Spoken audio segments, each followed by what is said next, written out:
Bonjour les découvreurs et bienvenue à votre découverte. Hello. Aujourd'hui, je vais vous apprendre à fabriquer le beignet de banane. Vous savez les trucs que vous voyez dans les restaurants chinois quand vous commandez à la fin comme dessert, le beignet de banane. Les ingrédients sont extrêmement simples. Il vous faudra 4 bananes.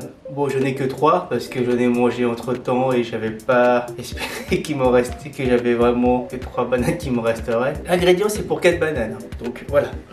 Il vous faudra 26 grammes de sucre de canne, précise du sucre de canne, parce que ça permet d'avoir l'odeur.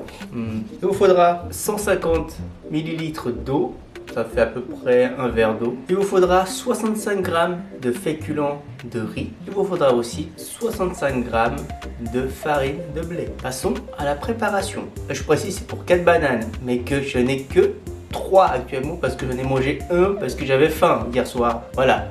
Dans un bol, vous mettez votre farine, votre féculent de riz gluant, vos sucres. Ah, j'avais oublié, rajoutez une petite pincée de sel, ça peut être marron aussi. Vous mélangez tout. Vous attendez votre verre d'eau et vous mélangez.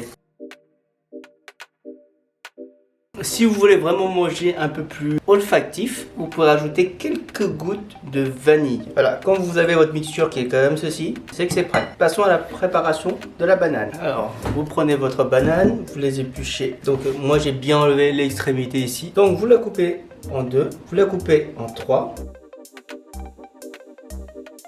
Vous faites ça avec le reste des bananes. Je dis pour 4 bananes, hein. Par contre j'en ai que 3, donc voilà.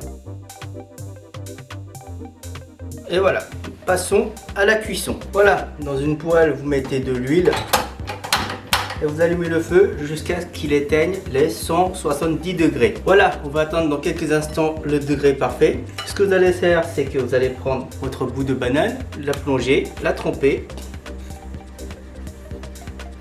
et la déposer.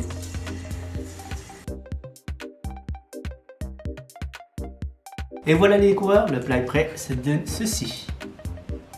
La partie noire que vous voyez, c'est le sucre qui a cramé. Donc il faut faire attention à ne pas laisser trop, parce que sinon ça va vous donner quelque chose de pas beau comme celui-là. Et ouais, c'est pas beau visuellement, mais c'est toujours bon. Donc goûtons ceux qui ont un visuel assez correct.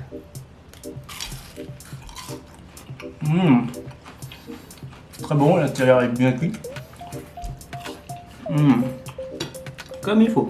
Alors bien sûr si vous êtes un fanat de sucre, vous pouvez rajouter du sucre supplémentaire, mais bon je vous conseille pas. Si vous voulez rajouter du sucre, à ce moment là vous enlevez le sucre au début de la recette. C'est un régal. Bon, c'est tout pour aujourd'hui, je vous dis à la prochaine et surtout restez en bonne santé. Ciao. Tchou, tchou, tchou, tchou.